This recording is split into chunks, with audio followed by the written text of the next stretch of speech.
Hello and welcome to Lexitecture, a podcast about word origins and histories. My name is Ryan, and in each episode my friend Amy and I bring a new pair of words to share their stories with each other and you. You can find our past episodes and the occasional blog post on our website at lexitecture.com.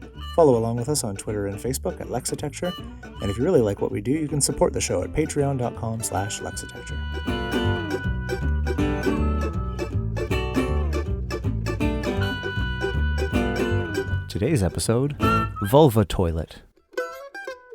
Shall we word? Let us word. Absolutely. Do you want to go first? Will I go first? I don't mind. Well, I'll go first just because, this won't make any sense to the people listening because we just had a long conversation before we actually, quote unquote, hit record. But it fits really nicely into our conversation because my word today is toilet. Oh my God. That is hilarious. Yeah, it's kind of fun. For reasons that will become clear, that is hilarious. Yeah. Oh, good. Okay, I like it when that happens. Toilet. So first of all, I understand there are a fair bit of regional differences. So when the word toilet, what comes into mind for you? Is it a room or a thing or what is it? So as a child, it was the room and the thing. Okay. So I'm going to the toilet, as in I will be in the smallest room. I'm quite fond of referring to the toilet as the smallest room because it sounds a bit fancy and people often don't know what you're talking about. And I that amuses me. And the porcelain water and other stuff holding thing also is a toilet. Okay. And then another thing that I'm fond of doing because, I'm a bit of a language dick, is to say, I have now completed my toilet. Meaning, I'm ready. Right. My business is done. Yeah, I have. So I'm kind of aware of, like, initially the porcelain thing, the room in which the porcelain thing was held, and then the notion of, like, completing a toilet as in, like applying makeup and washing and all that kind of thing. That stuff too. Right. Yeah. Okay. So I was wondering if, because at least in my experience, and there might be further regionalisms, but I think as a broad strokes statement, I don't think it's particularly common for the toilet to be the room in North America. North America. Yeah. I think that's usually the case. Because people here like to make a joke about North Americans saying, "I'm just going to the bathroom," or "Enjoy your bath." Yes, when I remember when I was about 10 or 11, we went and visited my relatives in Australia, and I got in a small spot of bother with a very elderly great aunt. Now, I was 10. She probably wasn't all that very elderly, but... Yeah, she's probably like 40, dude. Elderly enough, and slightly hard of hearing, and et cetera, et cetera. But I, as a 10-year-old, went up to her and asked her if I could use the washroom. And she didn't quite... She was like, well, why don't you just use the sink? Which I found hilarious. And she was like, if you want to wash, just go over there. I was like, no, where's your bathroom, I guess, is the next thing I came up with. And she was like, do you need a bath? You want to have a bath now? But she wasn't making fun of me. It was like an earnest thing. And I was like, are you sure? I got to poop right now. Where do I do that? And she was like, oh. Not in the bath, dude. Not in the bath. And presumably not in the kitchen sink either. But I don't know I don't know. Maybe Australia just really is that weird. I don't know. But anyway. So, I mean, and also she may have very dryly been absolutely dicking around with her Canadian grandnephew or whatever. Yeah, I can imagine that. But Australians have the wonderful word dunny. Yes. I'm quite fond of dunny. It feels hugely Australian to me, and I like that. But yeah, there are lots of words for the smallest room. Yeah. So the first citation for the smallest room in the OED is 1886, originating in the U.S., and the first citation for the ceramic thing contained therein is 1894. I really did not imagine that that word would be so young, comparatively. Yeah. Interestingly, so the first citation for the porcelain thing appears in 1894 in the New York Court of Appeal Records and Briefs. Fantastic. Right? So good. However, the first overall OED citation for this, which is a quote, chiefly Scottish in origin, Excellent. was 1538. And Right. in 1538, a toilet was, quote, a piece of cloth used as a wrapper or covering for clothes, end quote. Oh. So in Scotland in the 16th century, a toilet was a piece of cloth used as a wrapper or covering for clothes. Yeah, that's interesting because in sewing, if you're making something to fit, you might make a toile, which is spelled Toile. And We will get there. Is like a practice garment that you make out of muslin or leftover material that you use solely for fitting. And We'll get there. It'll connect to that. Okay, cool. So I was trying to figure out what the best way to do this is, because it has gone through a number of transitions and it makes sense. So I think what I'm going to do is just do a wee bit of time travel. Cool. I'm into So that. 1538, piece of cloth. 1656, the OED has a definition as a bag or case for night clothes, but it has a note that says found only in dictionaries. And there's two entries. One is 1656, the other is the 1840s. The 1656 citation comes from a dictionary called Glossographia Anglicana Nova by a lexicographer named Thomas Blount, Blount, B-L-O-U-N-T. Mm-hmm. And so obviously I went looking to see if I could find a digital copy of this amazing thing. The earliest edition that I could find online was from 1707. And by then, it did not have that definition of toilet in it. Oh, okay. So either it was just kind of a fluke that it was in the 1656 edition, which was the first edition of the dictionary, or it just had undergone a change and it was a very short-lived sense, and it was gone by the early 1700s. But anyway, at some point, it meant a bag. In 1664, we have a reference to a toilet as a shawl to cover the head or shoulders, specifically during shaving or hairdressing. So like the little poncho they throw. Hang on. Sorry to interrupt. I'm not sorry. I'll do it again. You're not sorry. Almost immediately. How do they know it was only used in dictionaries? Well, they said found only in dictionaries. So the only times they have seen... So the only written down examples of this word has been... Wow, I wonder how often that's the case. That's very I haven't seen it before. And they noted it there, and so presumably they note it if that's the case for those senses. But, so, like, in other words, I guess they... were only available in cages. They were not out there in the wild. Yeah, they haven't found an otherwise contextual example of that sense of it. Cool. Other than I've just never in seen dictionary, that before. where it just says a toilet is a bag or case for night clothes. Right. We'll come back to glossographia in a second. So the little poncho thing they throw around your shoulders when they're cutting your hair, or that put over your head when you're shaving or something, that was a toilet for a bit in the late 1600s. At around the same time, the late 1600s it was a good time. It was good to the word toilet in the late 1600s because it had a whole bunch of different senses and really kind of did a thing. 1665, a cloth cover for a dressing table. So this is the definition that by 1707, the Glossographia Anglicana Nova had for toilet. Ah, okay. And it was, quote, a kind of tablecloth or carpet of silk, velvet, or tissue spread upon a table in a bedchamber where persons of quality dress themselves.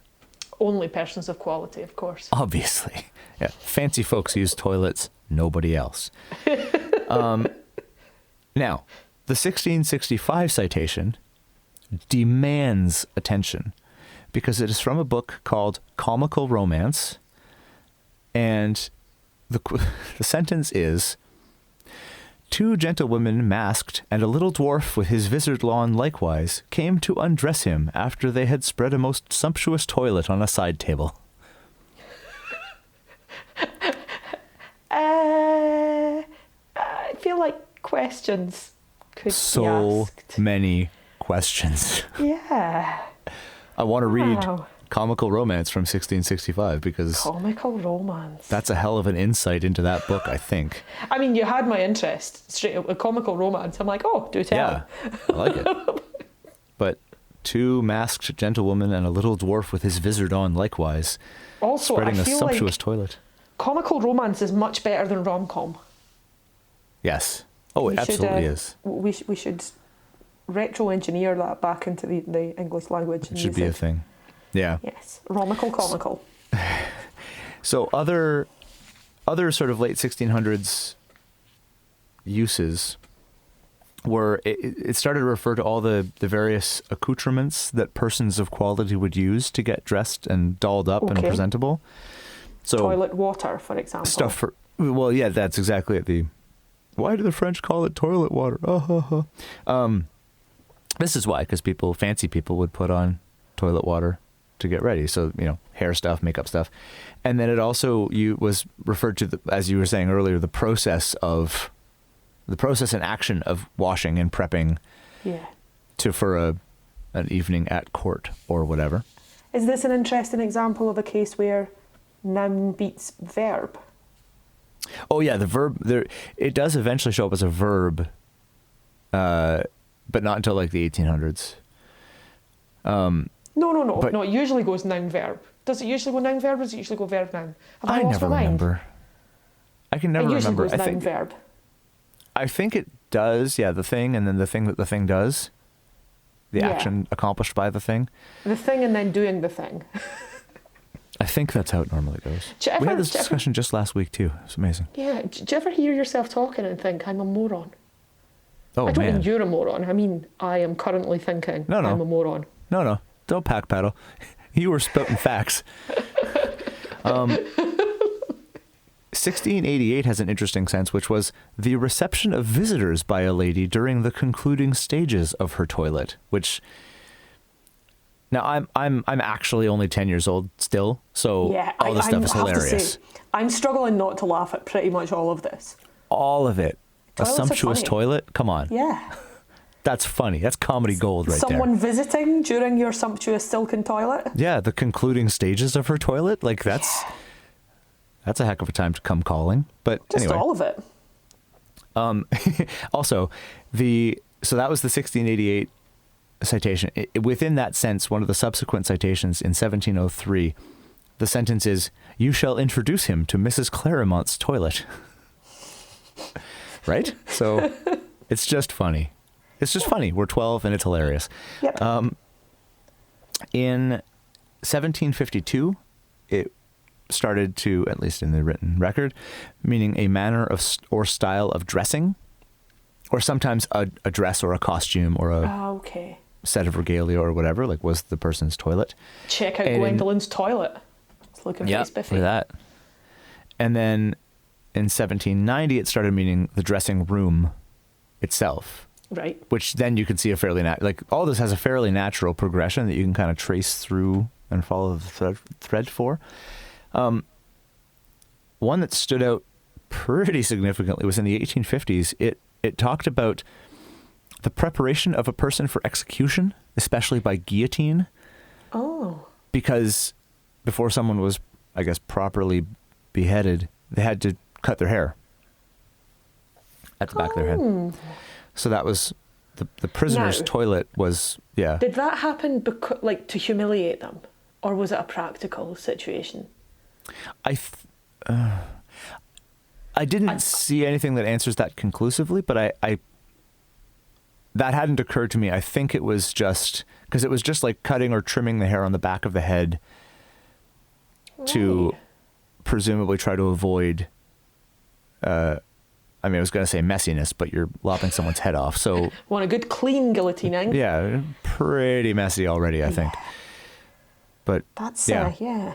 I suppose, it's cutting a woman's hair in particular has been, although you've got Samson, and that's a fairly old precedent, but the idea that it is, humiliating and somehow disempowering to forcibly cut off a person's hair. I wondered if that was maybe part of the kind of show of someone being guillotined, because it's possible. I'm led to understand that it was very much a public, let's go and see it and mock these people.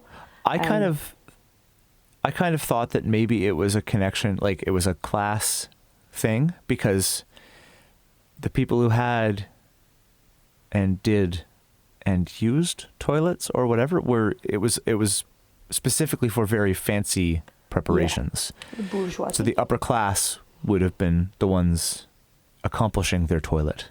And so I wonder if that was, I immediately went to the French Revolution because guillotine just evokes that. So I was wondering if there was kind of the comeuppance of the snootery class was involved in that somehow, but I don't know. Interesting. As far as etymology, because we might as well talk about that, it does come from French, obviously, so toilette. And toilette is a diminutive form of toile, meaning cloth or net. Ah, okay. So like a spider web in French is toile d'araignée. Literally just the spider's cloth or the spider's web or net or whatever. And this comes from the Latin tela, T-E-L-A, meaning a web or net or a warp of fabric or something like that. And before that comes from the Proto-Indo-European root word T-E-K-S. And the T-E-K-S meant to weave or to fabricate. Yeah, exactly. So to weave or to fabricate. Now, interestingly, the Picorni, the American Heritage Dictionary, Etym Online, which draws from those two sources, apparently the fabrication part was specifically if it was with an axe somehow. I don't know why, but anyway, they specify that, so it must be a thing. But yeah, it gives us words like text, so context, pretext, subtext, textile. It gives us the word subtle, tectonic, architect, and interestingly, dachshund, like the wiener dogs. Because dachshund, and I know we have, this is a weird sentence for me to say, but I know we have listeners in Germany, so someone can correct me if I'm getting my stuff mixed up here. But as far as I could find out, dachshund literally means badger dog or badger hound. Ah, is that right? And then apparently the connection with the word badger is that badgers like to build things with axes or something. Maybe not exactly with axes, but it's the building animal or something. Like they construct a burrow. I don't know if I believe you entirely, but I like it. Yeah. I don't want to ever see a badger with an axe, but who knows? Yeah, what about the beavers? Well, they should, If anybody's getting tools amongst the animal kingdom, surely it's they've got to be. They use their face as an axe, so no respect for beavers. And finally, because I know everyone was wondering, Etym Online very generously provided this little nugget of truth, where toilet paper is attested from 1884, and then in brackets, the Middle English equivalent was arsewisp. Nice. Arsewisp. Yeah. Now that's just what it says on the tin, doesn't it? Sure does. No Middle English, we're not messing about. Here's what it does. So, there's so that's a brief swirling history of the word toilet. Well, that's just delightful. I had no idea it meant so many things. That's really cool. And the sort of sense of cloth. It's sort of like yeah, a fair, but also I had no idea. Yeah. I didn't know that at all. I didn't make that connection at all before I started looking into this. So Nice. Yeah. So the reason why I had a good giggle when you announced the word toilet, other than because we're 12 and always will be, Yep. is because the word that I am talking about today. Now, we're really quite crappy at being topical because we tend to record when we can record because life. But this real week, it won't be the case in the week that this episode is actually being listened to by other ears than ours, contained International Women's Day. Right, yes. And I find myself conflicted about International Women's Day. Okay. Not because I think it's a bad idea. Of course it's a fantastic idea. Right. But rather than having a day to celebrate women, I'd much rather women just weren't like oppressed and silenced and cheated and generally given a shitty deal. Wouldn't that be neat? Sorry? I said, wouldn't that be neat? Yeah, wouldn't that be neat? Like I would totally forego the opportunity to say, hey, happy International Women's Day, if I could instead, be safe in the knowledge that my sisters are all being, they're all safe, they're all protected from violence and abuse and exploitation and oppression, and they are being paid well, they are living good lives, unbothered by anyone who seeks to turn them into objects or tell them what to do, or just all of that stuff. Like, wouldn't that be neat? So, like, It would be neat. I'm not saying I don't like International Women's Day. Like that would be hugely reductive.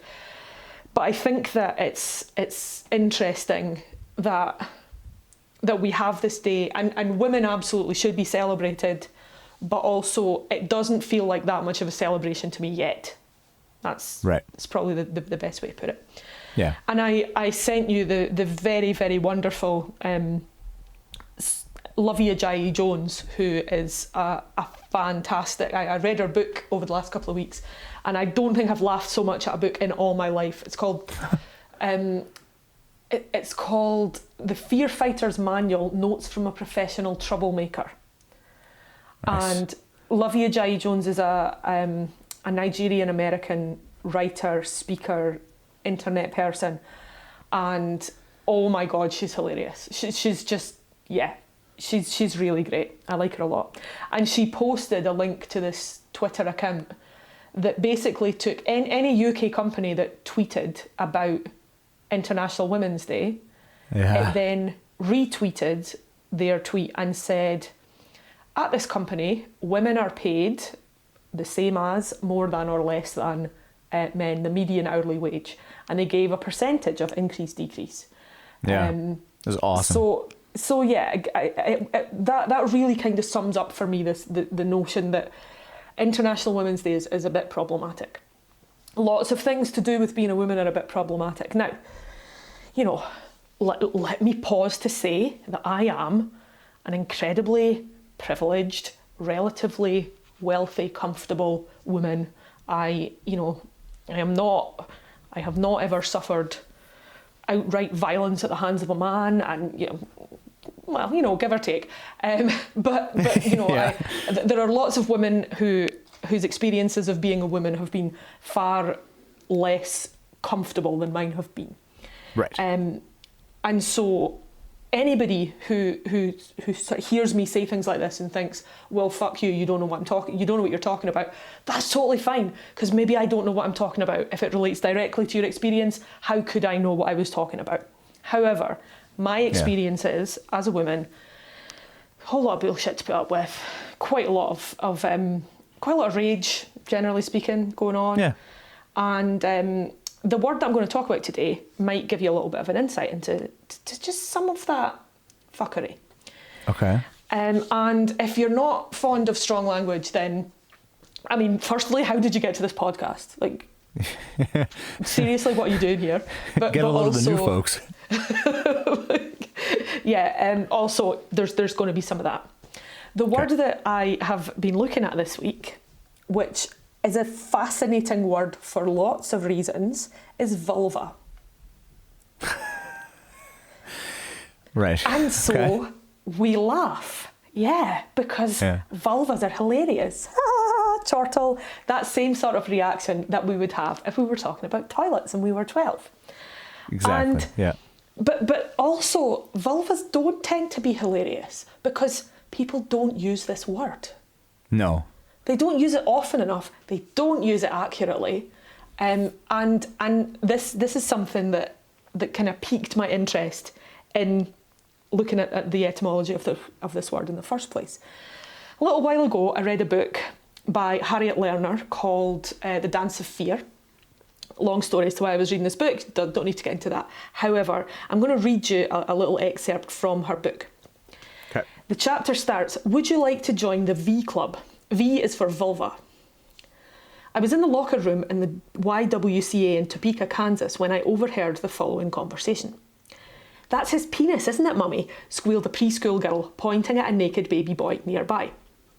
Her mother, more amused than embarrassed by her daughter's unabashed curiosity, answered in the affirmative. "And what's that?" the girl asked, pointing now at the crotch of a naked little girl standing nearby. "That's her vagina," her mother answered brightly, not missing a beat. I cleared my throat to speak. I wanted to lean over to that mother and say, "Vagina? You must be kidding. Do you have X-ray vision, lady?" But I bit my tongue. I have a bad habit of correcting people's language, but I do try to restrain myself from lecturing strangers on their word choices in public places. Instead, I started the V Club decades ago with some wonderful women associated with the Women's Therapy Centre in New York City. As president of the club, I invite all of you to become members. The criterion for membership is to use the words vulva and vagina correctly and to encourage others to do the same. Sorry, there are no membership cards, t-shirts or buttons. I can promise you, however, that if we ever do sell chocolates, a chocolate vulva will look like a vulva and a chocolate vagina will look like, something like a tube of macaroni. If you meet the criterion for membership, you'll have another hole punched in your feminist heaven card. You'll be a shame buster, giving more power to women, which is also a gift to men. So here's the question, going back to the little girl in the locker room. What if you were standing there with the little girl who asked her mother, "And what's that?" And talk about things that have lots and lots of words to describe them, particularly euphemistic words, often ridiculously euphemistic words. My mum, I always remember when I was a little kid, my mum telling this hilarious story. A friend of hers had been given a plant, a peace lily. I don't know if you know what peace lilies look like. They're green leafy plants, and when they flower, it's a single stem and there's like an almond-shaped white, it almost looks like a big leaf. Yeah. And they're actually, they look a bit like a vulva, if you want to look at such things in a Georgia O'Keeffe kind of way. Yeah. And so my mum's friend had been given one of these plants. She didn't really know what to do with it. She watered it and put it in her bathroom. There was only one bathroom in her house, one toilet in her house, and one morning her teenage son was brushing his teeth and getting ready, completing his toilet, and she needed to pee. So she was like, just look the other way, I'm going to come in and pee, as happens in houses where there's only one bathroom. So while she was doing her business and he was brushing his teeth, she turned around, noticed that the peace lily had brought forth flower and said, "Oh, look at Mum's flower." Of course, her teenage son was horrified. Yeah. Because I'm going to presume they didn't use the word vulva in that house. And it's not a word that I've certainly never heard either of my parents say the word vulva. In fact, it's not even a word that I knew as a kid. And as kindergarten cop taught all of us who are about the same age as we are, boys have a penis, girls have a vagina. That is an anatomically true and correct fact. Well done, that little kid in Mr. Kimball's kindergarten class. But you don't see vaginas. You know, you might see the opening Right. to a vagina, but you don't see vaginas, as Harriet Lerner quite correctly pointed out. Now, Harriet Lerner goes on in that chapter to talk about the problematic nature of not calling your private parts by the correct name. Because in cases of, for example, sexual assault, where you're trying to ascertain, maybe with a small child, exactly what happened to them, they don't have the correct vocabulary to describe what has happened to their bodies, because nobody's ever used those words. So this is really a case where words are important. And like Harriet Lerner, I try hard not to be the dickhead who says to people, oh, did you know that's not actually the correct word? But also, there are cases where it's quite important to know what's the correct word. So while it's good that, like, when I was a little kid, it was not called a vagina in my house, you know? That was not a word that we used. Right. It was a word that I knew from biology. But the notion of, like, the sort of euphemistic, so-called child-friendly words that parents tell their children when what they mean is vulva, like, so much madness going on there. I don't know what, like, you're a parent, you have a daughter, I don't know what your particular take on this situation is. However, if you want to hear a whole lot of ridiculousness, ask women or ask girls what that part of their body is called. I wouldn't just do this, like, casually on the street. Probably not, Just saying, but you know, it is probably the one that makes me cringe the hardest is cookie. Oh. Yeah. So, vulva. Anyway, what I found very interesting, so I became interested in this word because of hearing various people talk about the importance of using it correctly. Holly McNish, the excellent poet, she's another person who advocates for the use of the word vulva versus vagina for the sake of correctness, and also for the sake of teaching women about their bodies and having parity around those things. You know, like, what Holly McNish says, you wouldn't say to a little boy that his penis was his scrotum or vice versa. You know, right. You wouldn't confuse penis and balls, but that would be seen as ridiculous. Like, they're not the same thing. But we do it to little girls, we do it to women. So I was curious about this word, but because of this kind of idea that we should be using this word because that's what the thing is called. So I then watched an episode of the excellent Sex Education on Netflix where this conversation came up again. One of the characters goes to see Jean, Gillian Anderson's brilliant sex therapist, and they have a conversation about vulvas. And she's then directed to a website about, it's called something like All Vulvas Are Beautiful. Yeah. Because, again, this is a sort of a thing that happens to women that doesn't really happen to men. Like, you don't get to see other people's vulvas, particularly. Right. And you certainly don't get to see them in any sort of context that allows you to know that yours is all right. So there's no kind of comparison. There's no sort of, oh yeah, this is what this looks like, I'm fine, I'm normal. So as a result, lots of women feel very self-conscious about what their vulva looks like, largely because they have no idea what it's supposed to look like, largely because there are no other pictures or examples, you know, outside of things like porn, which is not a real life representation of anything very much. So yeah, anyway, I was curious about this word. So I looked it up in the OED, as one does, and I discovered something, well, kind of hilarious.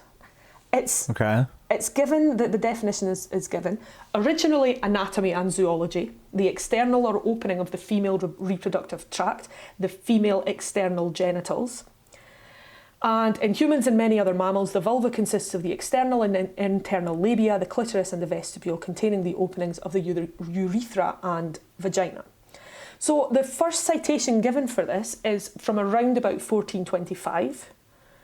And there are various, as you find with words that are as old as this, various spellings and variations. So we have vulva, vulua, vulua, quite commonly vulva, and eventually it seems to have settled as vulva.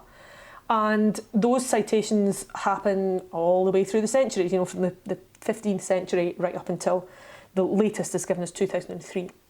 The second obsolete definition that's given relates to conchology, the study of bivalves.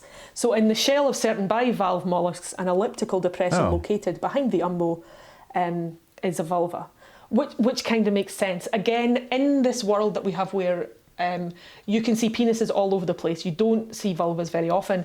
They're often, I suppose, euphemistically pictured. I don't know if that's really a thing. Euphemistically is definitely about talking, but you know, when you see things that are supposed to be vulvas, clamshells, flowers, right, that sort of thing would be used in lieu of an actual vulva. So it makes sense that definition would be there. However, the etymology was what really made me laugh. Okay. Because classical Latin is where it comes from. We have vulva or vulva with an O, and it means womb. I'm sorry, what? So just in case you were worried about calling things by incorrect terminology, here we've got the word, or at least the etymology of the word vulva. Because of course, you can't see the womb any more than you can see the vagina. Not unless you've got an a CT. It's even less correct though. Like it's further from. Okay. Right. So OED gives it as a womb, uterus, female external genitals eventually. But like those things, womb and uterus, obviously those are the same two things, but a womb and external genitals not even close to being the same. So I found this really interesting, given all of the things that I've talked about already, the sense of just not knowing or just not being accurate. And, you know, this would never happen to men.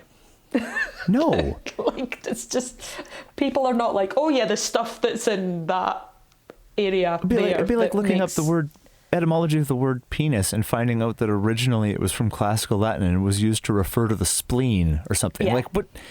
No. Well, yeah. So, yes. So this is the whole. It's a whole thing. However, Etymonline says that it's of uncertain origin, but most of the other stuff that I see seems to indicate that it's perhaps from volvere, the Latin word meaning to turn. Now, the OED suggests that that's because the womb envelops the fetus, so I suppose is around the fetus. Oh, okay. I don't know about that. It also notes that in classical Latin, the sense of womb is much more common. The sense of female external genitals is attested only in Juvenal and Persius, as in satire. So whether Juvenal and Persius intended to be incorrect, vague, or whether they were making a joke about it, I don't know either the original texts, the authors, or the citations, the specific citations, well enough to understand that sort of level of interpretation of the usage. So it may have been a joke to say womb when they were actually talking about something that clearly wasn't the womb, but it may not have been. I don't know. Etymonline also goes with this notion of volvere. So it suggests that perhaps it meant wrapper. So volvere is given here as to turn, to twist, to roll, or to revolve. Also to turn over in the mind, which I thought was quite interesting. Now, volvere, the Latin word, comes from a Proto-Indo-European root, meaning to turn or to revolve, which gives us words like, some of these are delicious words, archivolt, circumvolve, convoluted. We get elytra, evolution, helicopter, helminth, Lorimer. Do you know what a Lorimer is? I had no idea. I was very, very interested to find that I've heard the surname Lorimer. It's a maker of bits for bridles and saddles, or a worker in small ironware. Oh. So one of these professions that gives us a name, words like names like archer and smith, Cooper, and all these or sorts whatever, of things. So we get words like volume and voluminous, wallet, vulva, whelk, Also waltz, because it's a dance that involves turning around. Right, yeah. And well, to spring, to rise, or to gush, except when your power goes out and you live in the sticks. Yeah. But yeah, very, very interesting. It's Etymology says the hypothetical source of or evidence for its existence is provided by Sanskrit valete or valete, turns around, ulva, meaning womb or vulva, Lithuanian valtis, twine or net, which is actually not very far away from toilet, vilnus, meaning wave, and apvalus, meaning round, Old Church Slavonic valiti, to roll. Hey. Good old Church Slavonic. Greek eluane, to roll around or to wind or to unwrap. So this sense of rolling, turning, curving things. Whelk I found very interesting because whelks of course have a spiral shell. So they're literally turny, twisty. Yeah. And I also noted that there was an entry for the word vulva in Wiktionary, which is a site that I use sometimes and sometimes don't. Basically, it's occasionally the entries are really interesting and very clear and comprehensive, and sometimes they're pretty brief and pretty sparse, so they don't really give me much more information than I would find in any of the other places that I would usually look. However, I did find something quite interesting in the Wiktionary entry for the word vulva. Again, it confirms, as we've already said, Latin vulva meaning womb or female sexual organ. It gives the Sanskrit word ulba, which also means womb. And what I found really interesting is it gives you the word in various other languages. And the first other language that's given is Dutch. And it says that Dutch uses the word vulva, learned borrowing from Latin vulva, so on and so forth. And then it gives two synonyms for the word vulva that are used in Dutch. We also get a synonym in Finnish, and in Portuguese and in Spanish. In Portuguese and in Spanish, the synonym is cona or coño, which it doesn't take a genius to figure out, is cognate with the word cunt. Now, cunt is a word of super duper interesting etymological interest. Nobody really knows the etymology of the word cunt, but there are lots of interesting theories. So at some point, I feel like we're still going to do that one episode where we. Yeah, more than likely. And it's a word that I'm fond of for lots of reasons, but it has a really, really cool kind of etymological theoretical journey. However, so coño or cona in Portuguese, these are given as, it notes that they're vulgar words, but interestingly, I believe in Spanish, coño is kind of used in the same way that Scots people use the word cunt, where it's sort of an informal, almost pally way to describe somebody. Right. It's not solely an offensive, pejorative term. So there's a lot going on there in terms of, usage in class and shades of meaning and all that kind of thing. But I believe that in Spanish, although technically speaking it is a swear word or a naughty word, people use it fairly liberally. What I found really interesting about the Dutch synonyms, first of all, Dutch is a super cool language because it looks wild to me because I don't speak Dutch. Yeah. And the synonyms given for vulva, the first is, and I'm not a speaker of Dutch, so forgiveness, please, I don't know if my pronunciation is even close to being on the money. Yeah. The first is schaamspleet, spelled SCHAAMSPLEET, and the second is voorbips, VOORBIPS. And I thought, I wonder what those words mean. Because schaamspleet looked to me like I've completely forgotten the word, where two words are put together. A compound word, that's the one that I'm after. And I found myself wondering what schaamspleet actually meant. So I had a look. And I discovered that shaman means ashamed. Oh. And that spleet means split. So the Dutch synonym for vulva is shame split. Yeah, we'll make those noises. Jeez. And I thought, oh, that's disappointing, isn't it? You know, Yeah. why is it that women don't know what vulvas look like? Because they're taught to be ashamed of them. I mean, they certainly are in Dutch. However, English is not innocent in terms of this very, you know, this exact linguistic quirk, because the kind of medical anatomical word for that region is the pudenda, and the genitals are innervated by the pudendal nerve, and pudenda means. What does it mean? It means shame. Oh. Same. So you know, we're given these kind of subtle linguistic clues that we're supposed to be ashamed of this area, which is shitty. But you know, yeah, interesting nonetheless. The second Dutch synonym that's given, voorbips, is it's a little bit less political. It made me laugh a little bit. Voor means front, and bips means butt. So voorbips means front butt or front bottom. It's given in the article, which I think is a kind of one of the lesser kind of twee awful ways that a little girl might be taught to refer to that part of her body. Yeah. The Finnish synonym that's given, happy, H-A-P-Y. There are mad Finnish accents going on over the A, so I have no idea how to pronounce this word. I'm sorry, but again, this word means shame. Jeez. Yeah. So at least in some European languages, this is still what's going on regarding this part of the body, and to that I say, yeah, shame.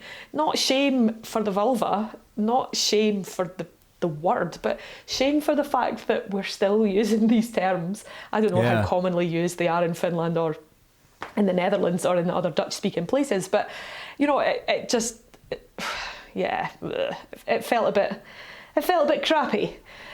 So to all of you, I say, it's not exact etymologically. It's still referring to the wrong part of the body. So maybe we need a better word. Maybe science needs a better word. Maybe anatomists and doctors need a better word. People don't like the word vulva. They tend to find it vulgar or unpleasant or rude. You know, they giggle when they hear the word vulva.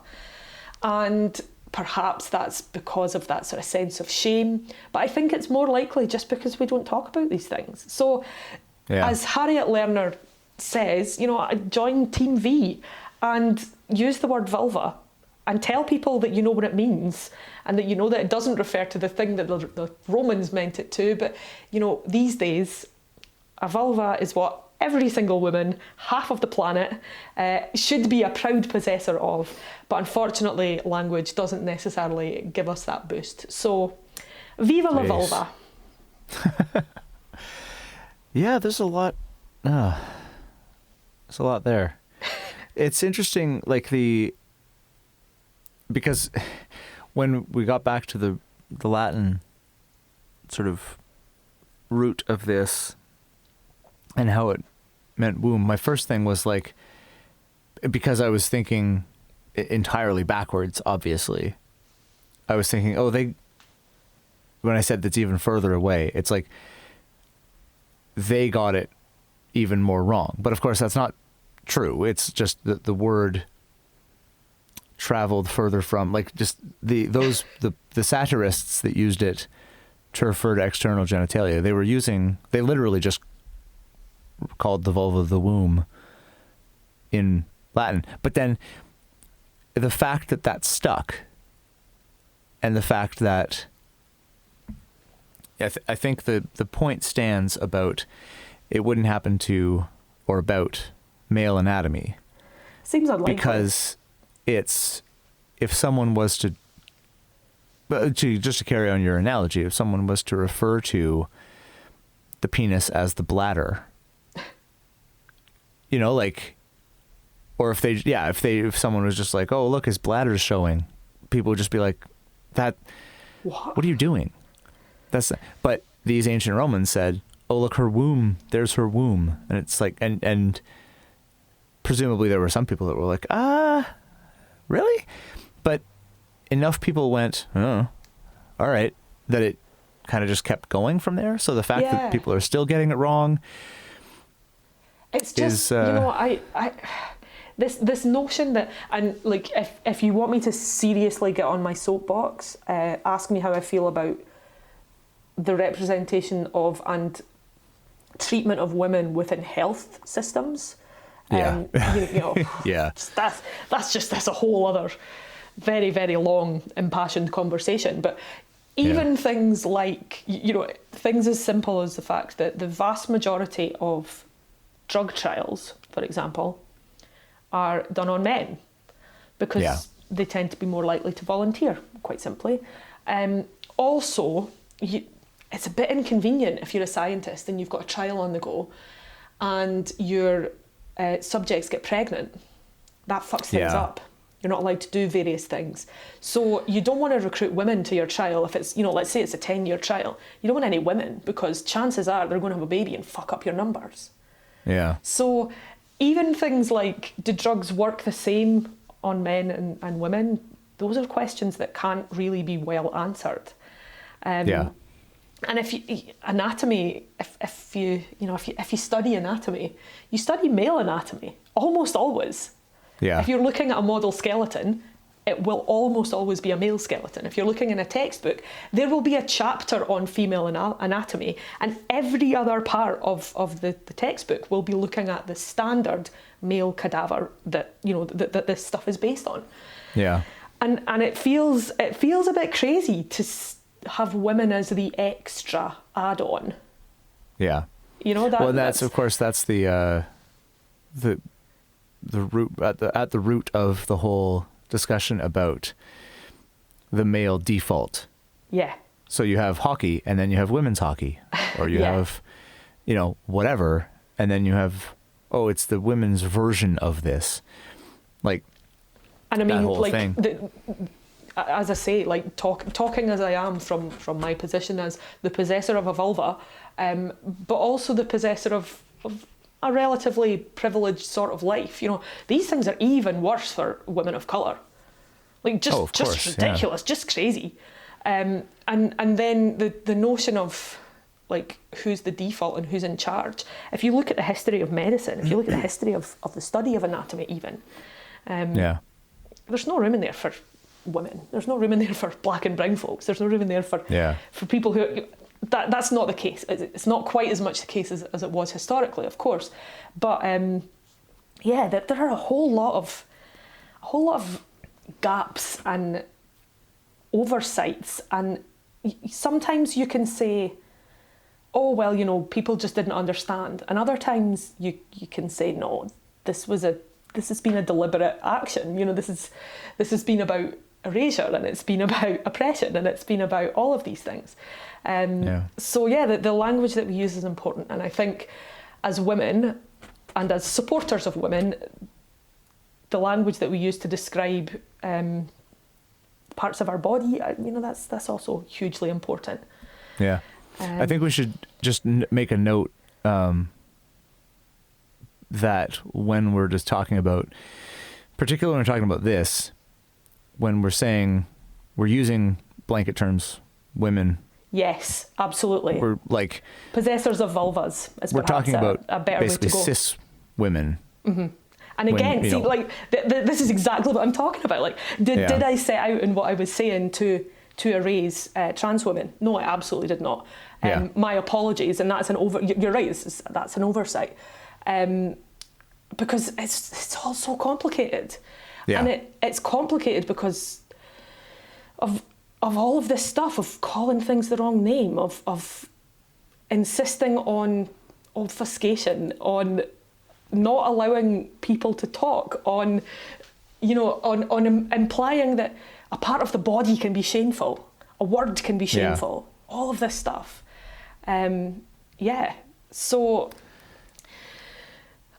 Viva la vulva, as I said, and just think about the words that you use and what they actually mean and what they mean to not just people who look like you.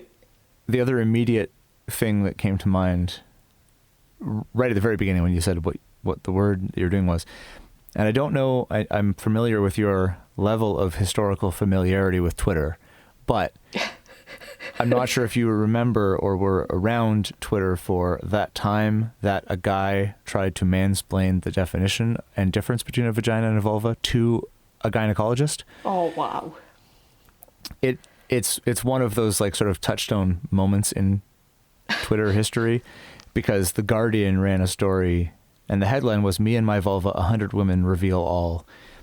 And this guy, Paul Bullen, simply tweeted, "The correct word is vagina."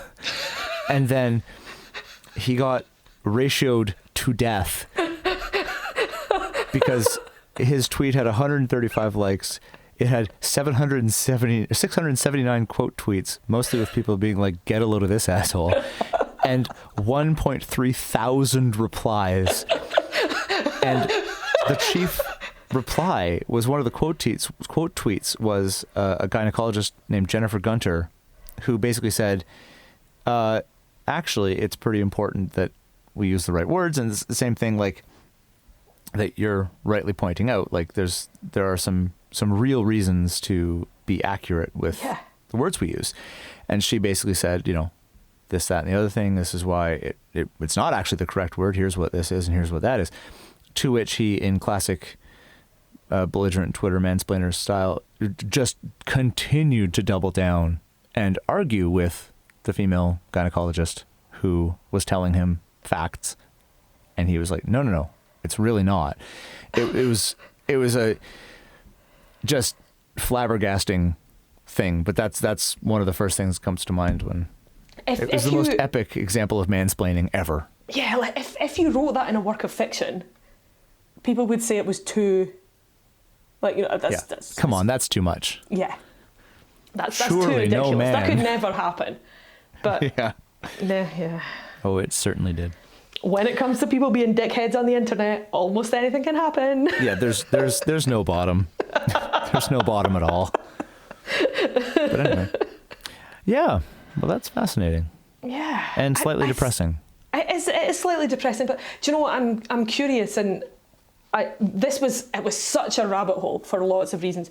That also sounds like a terrible euphemism. Sure does. But I'm curious, like you said about I feel like it wouldn't happen regarding penises and testicles and that sort of thing. I don't know about the anatomy. Excuse me, the etymology of the word penis. I'd be interested to find out about that. I could have looked it up, but there were so many words that I could have looked up. Yeah, there's so many branches to this episode. Yeah, but I just, cool. Yeah. Well, we've all got bits. We've all got varying bits, and I feel like even as I was saying, the sex education episode that highlighted this website that has illustrations of what it refers to as different types of vulva, which, even that's a little bit ridiculous, but I get where they're going with it. But even that notion of, I can go and look at that, and I can look at mine, and I can say, oh, okay, cool, right, that's fine then. Yeah. And that's outside of sex and prurience and shame and society, and all that stuff. That's just plain old simple, and the whole thing baffles me. Yeah. What's the big deal about it? Crazy. But yeah, toilet vulva. This is going to be hit with the sort of 11 to 14 crowd. I really hope we don't have too many 11 to 14-year-olds. I was just thinking that would be... Yeah. That's a bad time.